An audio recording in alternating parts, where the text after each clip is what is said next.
तर नांदेडमध्ये मुख्यमंत्री फडणवीसांच्या समर्थनार्थ भाजपची बॅनरबाजी बघायला मिळते। फडणवीस दिल्लीमध्ये जाण्याच्या चर्चांवर भाजपची बॅनरबाजी आहे। पक्ष योग्य वेळी योग्य निर्णय घेईल, तुर्तास काळजी नसावी असा उल्लेख बॅनरवरती करण्यात आलेला आहे।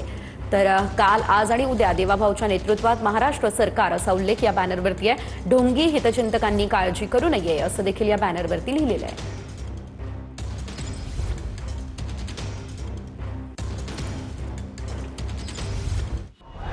काही ज्ञान गेलेले नेते जसे की संजयजी राऊत, काँग्रेसचे आमचे विजयजी वडट्टीवार, विरोधकांना कोणती संधी या महाराष्ट्रामध्ये भेटत नाही आणि भविष्यातही दिसत नाही। अशा या ढोंगी हितचिंतकांनी यामध्ये लुडबुड करू नये, यांना त्यांची जागा दाखवण्यासाठी आज आम्ही या शहरामध्ये बॅनर लावलेले आहेत। काल, आज आणि उद्या सध्या महाराष्ट्राला मान्य विकास करायसाठी देवाभाऊ हे महाराष्ट्राच्या विकासासाठी आज गरजेचे आहेत।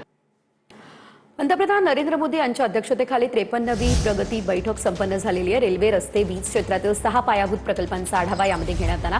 9 राज्यातील प्रकल्पांची गुंतवणूक 30,000 कोटींपेक्षा अधिक पायाभूत प्रकल्पांकडे एकात्मिक पद्धतीने पाहण्याचे निर्देश, तर प्रकल्पांची गती वाढवताना गुणवत्तेशी तडजोड करू नका असा संदेश देखील या बैठकीमध्ये देण्यात आला अशी माहिती सध्या मिळते आहे।